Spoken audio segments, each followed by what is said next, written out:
Assalamualaikum warahmatullahi wabarakatuh. Halo Sobat Cap Kampung, kembali lagi di channel Cap Kampung 86, channelnya Anak Kampung. Jadi teman-teman, dalam video kali ini Anak Kampung bakal ngebahas tentang tanaman Heliconiya ya. Dan ini sesuai dengan requestnya teman-teman beberapa waktu yang lalu di kolom komentar. Jadi kebetulan di sini Anak Kampung punya tanaman Heliconiya yang udah lumayan cukup tua ya. Ini udah lama Anak Kampung rawat di sini, dan teman-teman bisa lihat dari tingginya aja udah mencapai 2 meter lebih ya. Nah seperti ini, dan ini nggak Anak Kampung tanam di tanah taman gitu ya, jadi ini ditanamnya di dalam pot. Dan bagaimana sih cara perawatannya itu sehingga tanaman ini bisa tumbuh subur, dan kriteria tanaman ini tuh tanaman yang seperti apa? Baiklah, akan langsung Anak Kampung bahas. Dan seperti biasanya, sebelum Anak Kampung lanjut pada topik pembahasannya, tak lupa Anak Kampung ingatkan buat teman-teman yang belum subscribe, silahkan di subscribe dulu channel ini agar kita bisa belajar bareng-bareng melalui channel ini, dan channel ini bisa semakin berkembang ya. Oke teman-teman, pertama-tama yang akan kita bahas adalah bagaimana memilih medianya. Nah, seperti yang teman-teman lihat, pada bagian bawah ini, Anak Kampung menanamnya itu menggunakan media tanam yang sudah siap pakai. Apabila di tempat teman-teman nggak ada media tanam yang siap pakai, teman-teman bisa mix sendiri ya, nyampur sendiri gitu. Jadi pakai beberapa media. Salah satu campuran yang biasa Anak Kampung pakai itu ya, pakai pupuk kandang. Pupuk kandangnya itu dari kotoran kambing. Pakai kohe kambing, terus ada, ya mas. Oke teman-teman, sorry barusan ke jeda.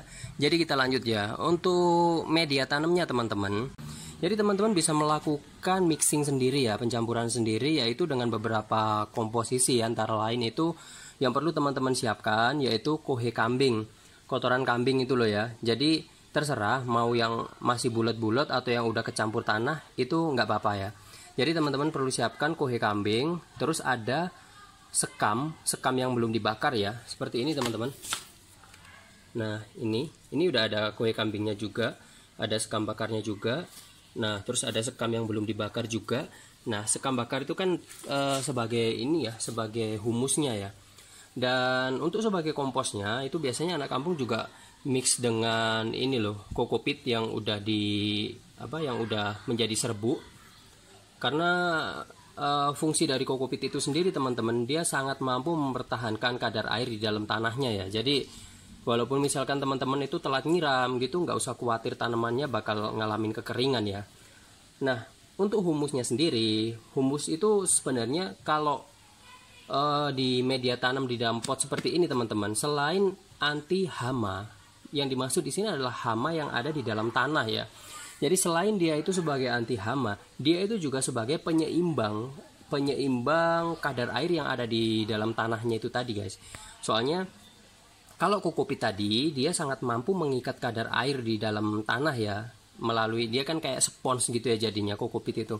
Nah sedangkan kalau humus atau yang kita dapatkan dari sekam bakar tadi ini, dia itu tidak mampu mempertahankan kadar air guys. Nah jadi dia sebagai penyeimbang.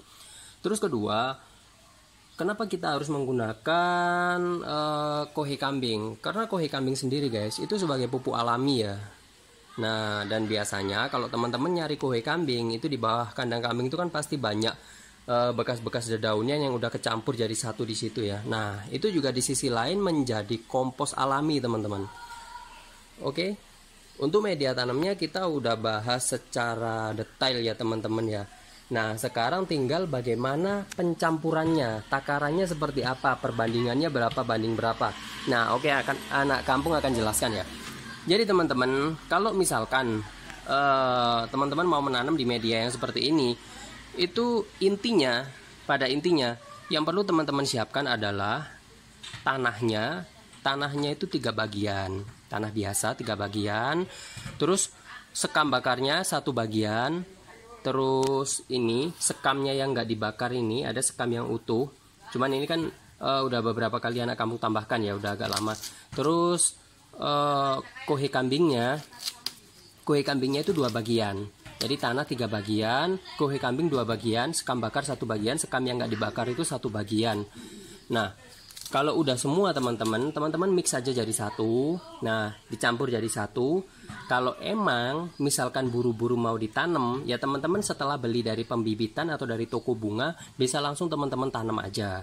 Tapi kalau misalkan teman-teman nggak buru-buru, ada baiknya menanam seperti ini teman-teman. Kalau untuk di rumah sendiri, ada baiknya setelah dicampur diisi ke dalam media tanamnya, diisi dalam pot seperti ini, itu didiamkan sampai beberapa hari dengan cara disemprot menggunakan cairan IM4 ya teman-teman ya. Ada IM4 yang untuk tanaman itu disemprotkan di bagian atasnya, lalu ditutup menggunakan plastik.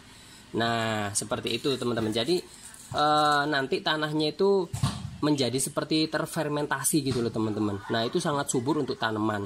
Nah, setelah udah seperti itu, teman-teman bisa langsung tanam aja. Jadi proses fermentasinya itu kurang lebih menunggu waktu 1 minggu. Tapi kalau teman-teman nyari praktisnya, ya udah nggak apa-apa, habis di mix langsung ditanam aja tanamannya di sini.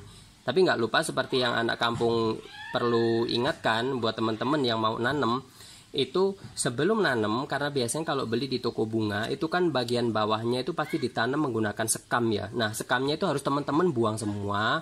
Nah, kalau udah langsung ditanam di sini. Nah, ada 2 opsi cara penanamannya.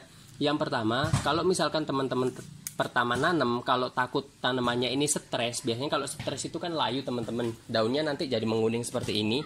Nah, tapi kalau ini menguningnya itu bukan karena dia stres ya, karena dia ini daun yang udah tua dan perlu diremajakan lagi, dilakukan pemotongan. Nah, kalau teman-teman habis nanam, ada baiknya kalau nggak diguntingin, taruh aja di tempat yang nggak kena sinar matahari selama 1 minggu. Nah, kalau dia udah tumbuh normal, keluar tunas baru, tunas yang masih kecil, yang masih menggulung. Nah, seperti ini. Gimana sih cara lihatnya tunas yang baru?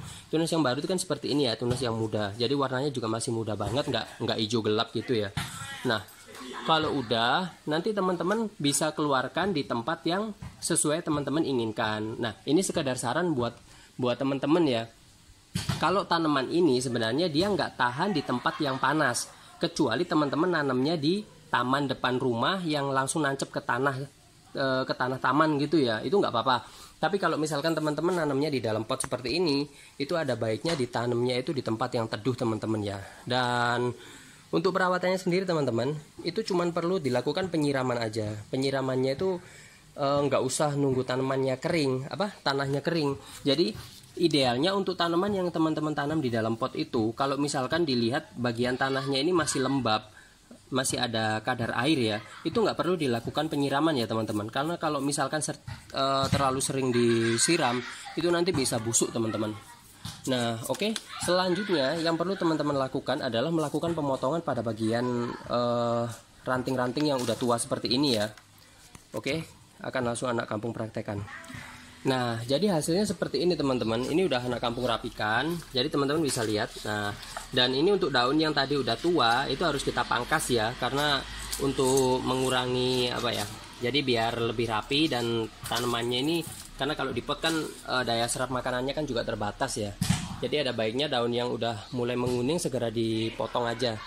Dan langkah selanjutnya teman-teman, untuk pemberian nutrisinya ya, untuk pemberian pupuknya. Nah, pemberian pupuknya itu teman-teman nggak usah terlalu dipupuk sering-sering ya. Paling enggak untuk tanaman ini bisa teman-teman lakukan pemupukan menggunakan NPK. Terserah mau pakai yang grower atau yang bersubsidi yang biasa itu.